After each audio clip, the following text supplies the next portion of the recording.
Hello everyone, welcome back to our YouTube channel study with Purwal sisters. तो देखिए, आज हम हिंदी ग्रामर के कुछ इम्पॉर्टेंट क्वेश्चंस की बात करेंगे जो कि एग्ज़ाम पर्पस से बहुत इम्पॉर्टेंट है। इससे पहले भी मैं कुछ टॉपिक पे हिंदी ग्रामर के कुछ टॉपिक से मैंने वीडियोस बनाई है जो कि एग्ज़ाम के लिए बहुत ज़्यादा इम्पॉर्टेंट है। तो अगर आपने वो नहीं देखी है तो आप वो देख सकते हैं। उसकी लिंक मैं आपको डिस्क्रिप्शन बॉक्स में भी प्रोवाइड कर दूँगी। सो आप उसको भी चेकआउट कर सकते हैं। और ऐसे ही मैं अभी हिंदी ग्रामर और इंग्लिश ग्रामर के लिए बहुत इम्पॉर्टेंट टॉपिक्स की वीडियोस बना रही हूँ। तो आप ज़रूर देखिए, जो कि आपके एग्ज़ाम पर्पस के लिए बहुत ज़्यादा इम्पॉर्टेंट है। और मैथ्स की भी वीडियोस अपलोडेड है मेरे चैनल पे, तो आप चाहें तो आप वो भी देख सकते हैं। तो देखिए, और अगर आपका कोई भी डाउट है तो आप मुझसे कमेंट सेक्शन में भी ज़रूर पूछ लीजिएगा। उसके बाद देखिए, आज का सेशन स्टार्ट करते हैं। तो देखिए, आज हम कुछ इम्पोर्टेंट क्वेश्चंस करेंगे हिंदी ग्रामर में। देखिए, पहला प्रश्न है हमारा, जिस वाक्य में एक ही संज्ञा और क्रिया का प्रयोग होता है उसे कौन सा वाक्य कहते हैं।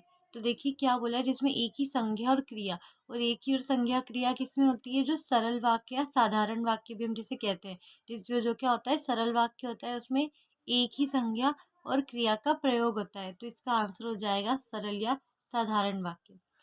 प्रश्न दूसरा है हमारे पास, जिस वाक्य में एक उद्देश्य तथा एक विधेय होता है वह कैसा वाक्य कहलाता है। तो हमें बोला है कि एक उद्देश्य तथा एक विधेय। अब जिसमें भी हम समझ सकते हैं कि एक बोला है कि जिसमें सिर्फ एक ही संज्ञा है, क्रिया है, एक ही उद्देश्य है या एक ही विधेय है, तो वो कौन सा वाक्य होगा, सरल या साधारण वाक्य। क्योंकि सिर्फ एक बोला है तो एक से सिंपल आप समझ सकते हो कि वो कौन सा वाक्य, सरल या साधारण वाक्य। फिर देखिए, तीसरा क्वेश्चन है हमारे पास, सरल वाक्य किसे कहते हैं।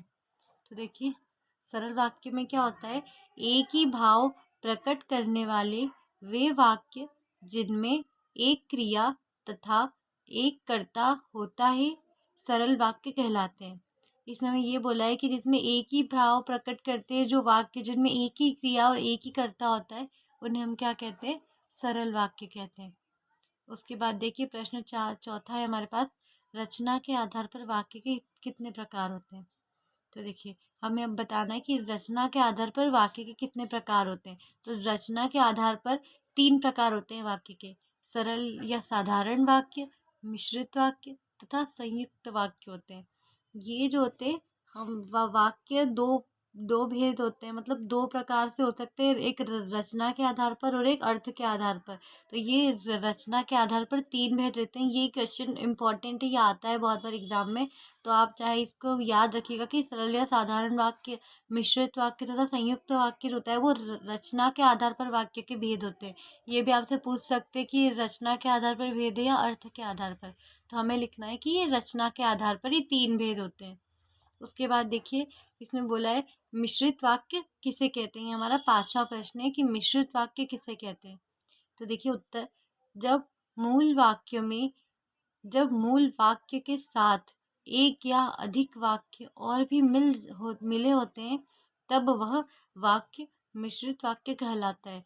यानी कि जब जो एक वाक्य होता है, एक जो मेन वाक्य, अगर हम सिंपल लैंग्वेज में समझे, एक मूल वाक्य यानी कि एक मेन वाक्य जो होता है, उसके साथ एक से अधिक वाक्य अगर मिल जाते हैं तो वह क्या बनते हैं, मिश्रित वाक्य बन जाता है वो। ठीक है। उसके बाद देखिए, प्रश्न 6 है हमारा, संयुक्त वाक्य किसे कहते हैं। उत्तर इसका, जब अनेक सरल और मिश्रित वाक्य समूह अव्ययों के द्वारा ही वाक्य में जुड़े रहते हैं, तब वह वाक्य संयुक्त वाक्य कहलाता है। देखिए, इसमें क्या बोला है कि जब बहुत सारे अनेक अनेक सरल और मिश्रित वाक्यों का समूह अव्यय की धारा अगर वाक्य में जुड़ा होता है, तो वो कौन से वाक्य होते हैं, संयुक्त वाक्य होता है। कि अगर बहुत सारे सरल वाक्य या फिर मिश्रित वाक्यों का अगर समूह अव्ययों के द्वारा ही वाक्य में जुड़ा होता है, तो वो संयुक्त वाक्य कहते हैं।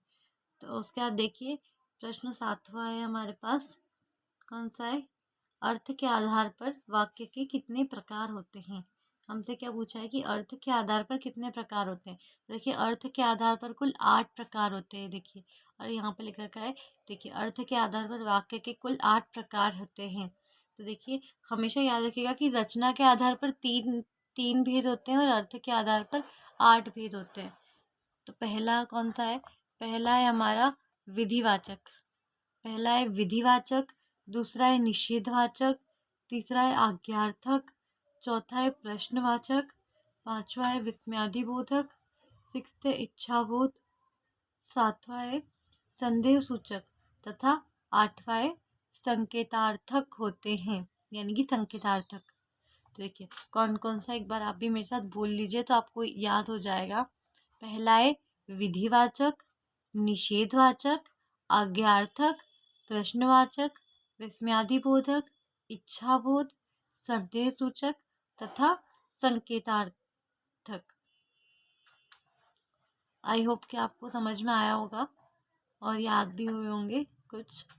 उसके बाद देखिए प्रश्न 8वां है, क्रिया के आधार पर वाक्य के कितने प्रकार होते हैं। तो क्रिया के आधार पर वाक्य के कुल 3 प्रकार होते हैं। पहला है कर्तृ प्रधान, दूसरा है कर्म प्रधान तथा तीसरा है भाव प्रधान।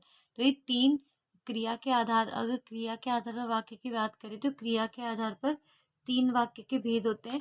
पहला होता है कर्तृ प्रधान, दूसरा होता है कर्म प्रधान तथा तीसरा होता है भाव प्रधान। तो आई होप कि आपको अच्छे से समझ में आया होगा।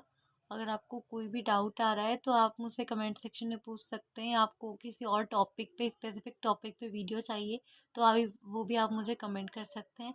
मैं ट्राई करूँगी कि मैं आपके सारे डाउट्स क्लियर कर सकूँ। Thank you so much. And अगर आपके लिए वीडियो इन्फॉर्मेटिव रही है तो प्लीज़ वीडियो को लाइक कर दीजिएगा, अपने फ्रेंड्स के साथ भी इसे ज़रूर शेयर कीजिएगा ताकि उनकी भी हेल्प हो जाए बोर्ड एग्ज़ाम्स में। Thank you so much.